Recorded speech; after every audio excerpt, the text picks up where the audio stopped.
It has been a quiet home since. But there is always one reminder. Her presence, they call it. Haikuwekwa hapo kimakosa, iliwekwa hapo na sababu. Hii picha ni ya Nancy when she was in standard 6. I felt because she was smiling somehow, when she passed away, I felt I should put it just next to a place where when I'm entering in the house, I see her. And when I see her, I feel she's still in the house and she's still with me. A shadow that has been haunting them for almost a decade. Though I rarely go there. It is only when Alice Mutua sits down at her home in Nairobi that she feels the gap left by a girl who died when she was only 16. I usually think one day she'll wake up. I've never forgotten. I see one day she'll definitely wake up. But I've waited year by year. Nothing happens. Anyway, it's bad. She passed away on 11th June 2006. Nancy was born on a Sunday and she died on a Sunday.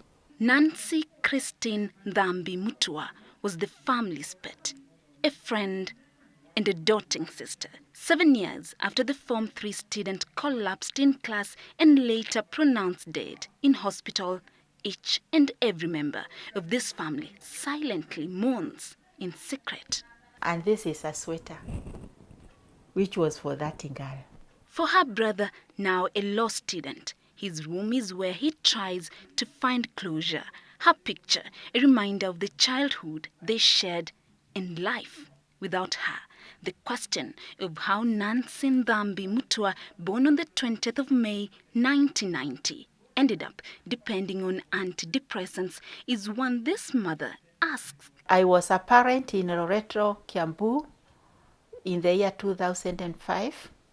My daughter was admitted there. She went for Form 1. And she schooled there from first term. Second term, when she came home, she did not want to go back there again.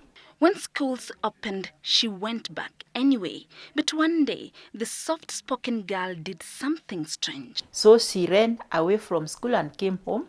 According to her mother, she was suspended from school for 2 weeks for sneaking out of school. That is when Alice noticed there was something totally wrong.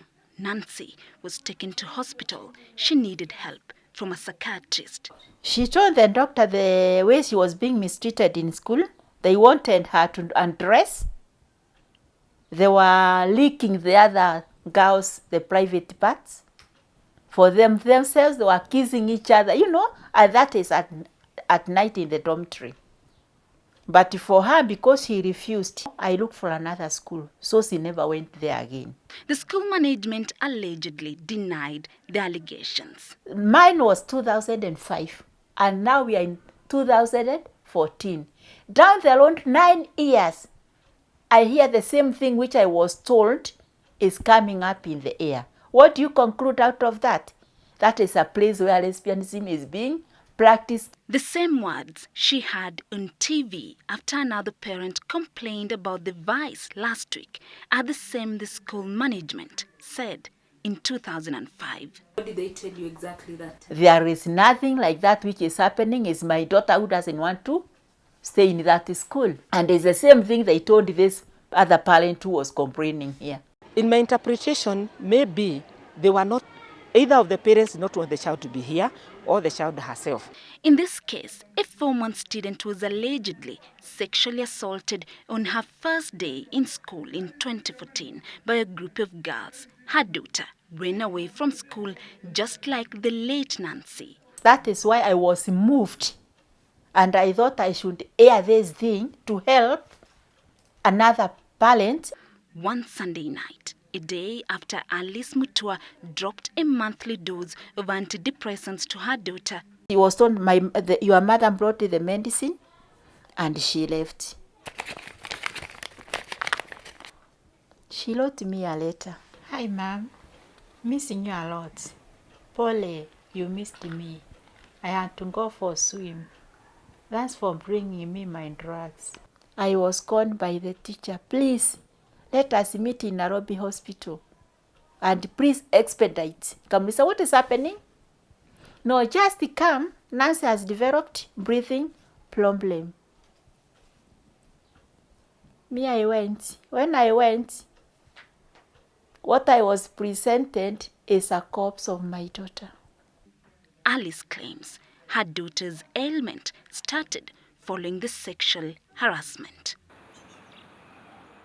A story now being retold in different but related versions. Another mother narrates how her once bubbly daughter has to visit a psychiatrist every 3 weeks. She has to part with 3,000 shillings per a 1-hour session.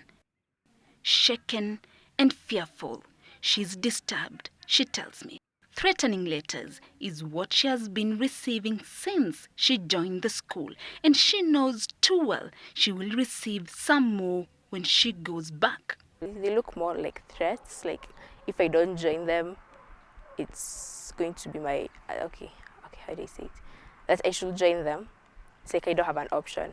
I told them I would like to see the headmistress. So I managed to get an appointment to see her. But when I went to see her, I went with the letters, with photocopies of the letters. I did not take the letters themselves.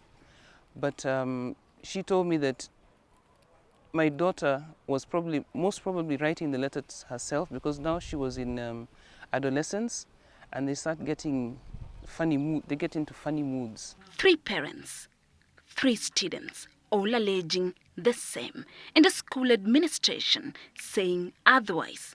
Question now, is lesbianism being practiced in Loreto Secondary School, Kiambu? Judy Kosgei, Citizen TV, Nairobi.